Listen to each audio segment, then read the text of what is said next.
September 9th, 1999.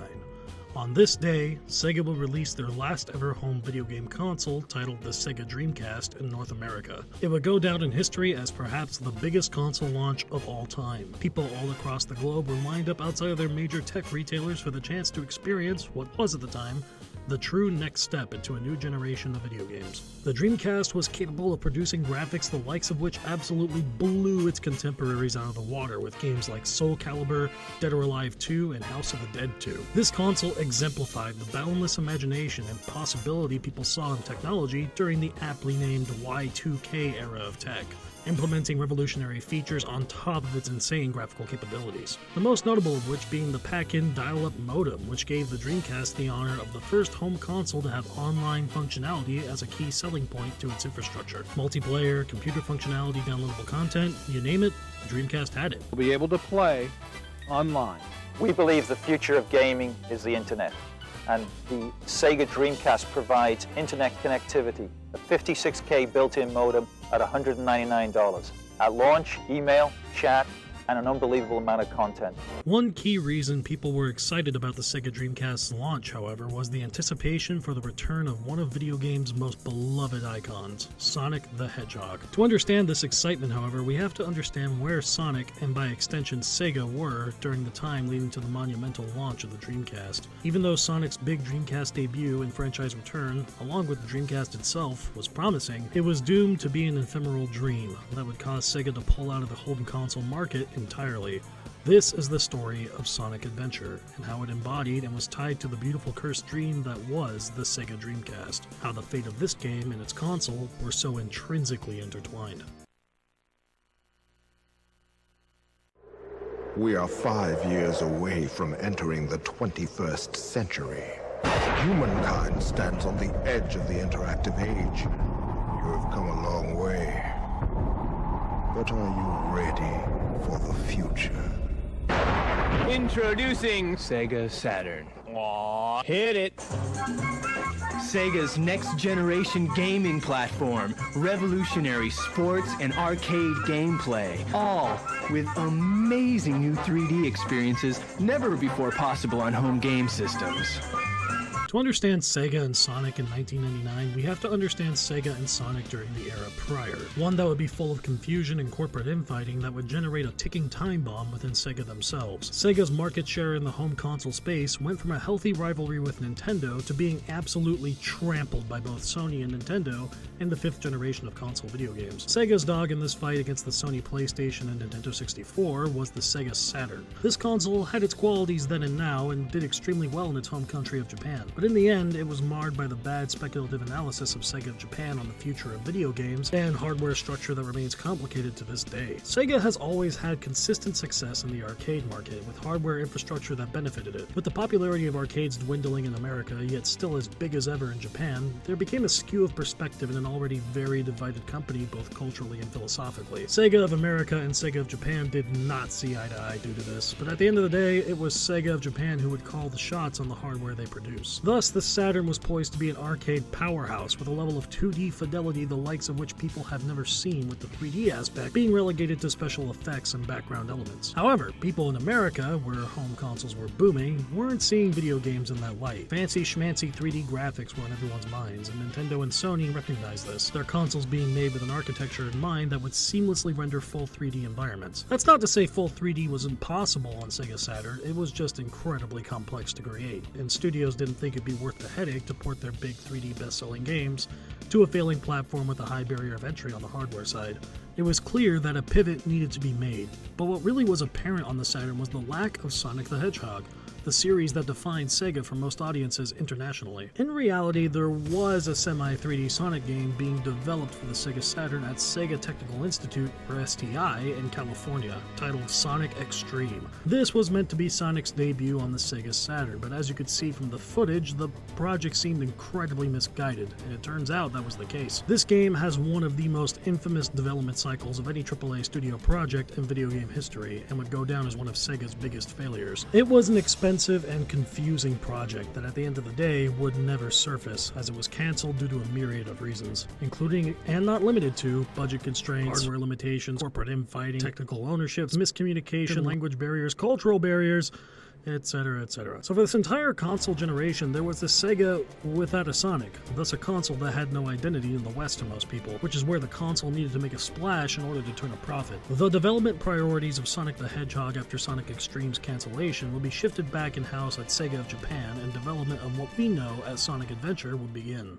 starting on the Sega Saturn and then moving to Sega's at the time called Project Dural. This was, of course, the SEGA Dreamcast.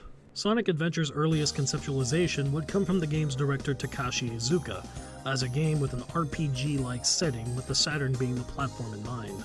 The earliest working title for Sonic Adventure would even be called Sonic RPG, with extremely early conceptual builds being programmed in a 3D engine made specifically for the Sega Saturn. One of these builds would eventually be released to the public as a side mode in the compilation Sonic Jam for the Sega Saturn, a compilation of Sonic 1, 2, 3, and Knuckles on one disc. This prototype was included as a way to gauge public reception to Sonic moving around in a 3D environment. Once the game was shifted over to the Sega Dreamcast, developers were given the opportunity to expand the scope and scale of the project that they were already envisioning the game as a grand adventure of sorts through exotic locations. Thus, the now dubbed Sonic team would take a creative trip to Peru, which would serve as the inspiration for the setting of the game. A country of dense jungles, ancient culture, giant ancient ruins, and beautiful viewscapes that would be a great graphical showcase for the new console. Outside of environmental design, scope was increased in all avenues of Sonic Adventure. Multiple characters with different playstyles, full voice acting, a main enemy composed from Liquid as a further exploration of the Dreamcast's capabilities, an out-of-this-world multi-production soundtrack composed by now series veteran Jun Seone, and a side game of raising virtual pets. It was clear that this wouldn't just be a new game in the series, but a new era that would define the series moving forward into the new decade. Thus, there was a desire to redesign the now iconic cast of characters Sonic had been known for up until that point. In subtle yet drastic ways, with the original designer Naoto Oshima supervising, Sonic Adventure's character designer Yuji Uekawa inked the new iconic modern designs of Sonic we know today, inspired by exaggerated attitude-filled proportions and poses of urban graffiti and street art. As the scope increased, the deadlines became tighter as Sonic Adventure became the de facto launch title for the Sega Dreamcast in December of 1998. While this didn't lead to any insane amounts of cut content for Sonic Adventure, it did end up not getting the polish it initially needed. Despite this, Sonic Adventure became a massive critical and financial success in Japan, and in North America almost a year later, with some added polish. It remained throughout the Dreamcast's lifespan as the best-selling game on the platform that defined the style and attitude of the console right out the gate. Sonic's fast-paced gameplay, combined with time constraints and early 3D game design as a whole, has definitely led to it not aging as gracefully as its contemporaries, especially when other characters become involved in the latter half of the game. But for what's here, it's an incredibly ambitious game that, while not being very well polished, has an insanely unique and bombastic personality that defined the sixth generation of platforming video games going forward. It was more of what it represented than what it was for the people that loved the Dreamcast. It was the beginning of a new era. Structurally, Sonic Adventure has one story told through 6 perspectives of 6 different characters, each one having their own playstyle. Sonic Adventure's ambition in this area is where the lack of polish can truly be felt. You can definitely tell which parts of the game receive more love than others, and sometimes things become less ambitious and more... They really put 4 straight levels of fucking fishing in this game. This has led Sonic Adventure to become the butt of jokes among early days of video game discussion, kind of the poster child of 3D killed the 2D star in terms of its quality, but I think nowadays that argument has been viewed as more reductive than anything else when you consider the mindset of the time and the people that played and grew up with it. It's definitely not for everyone. It's a lot to get used to.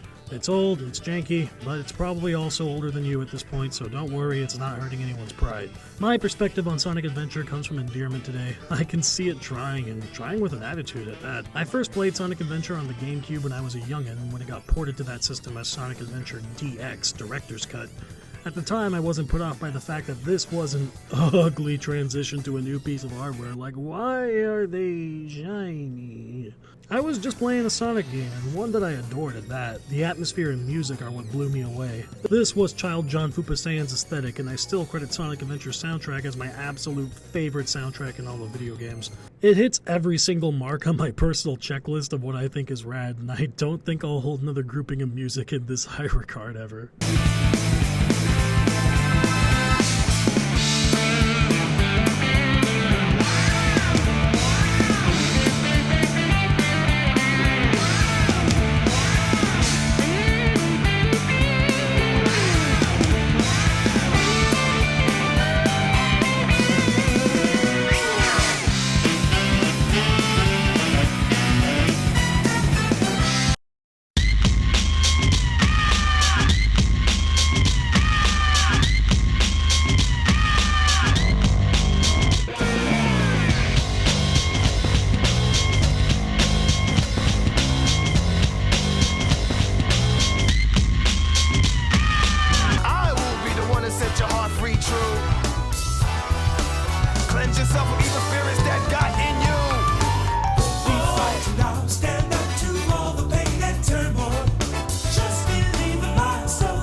So much creative inspiration from the soundtrack, I swear.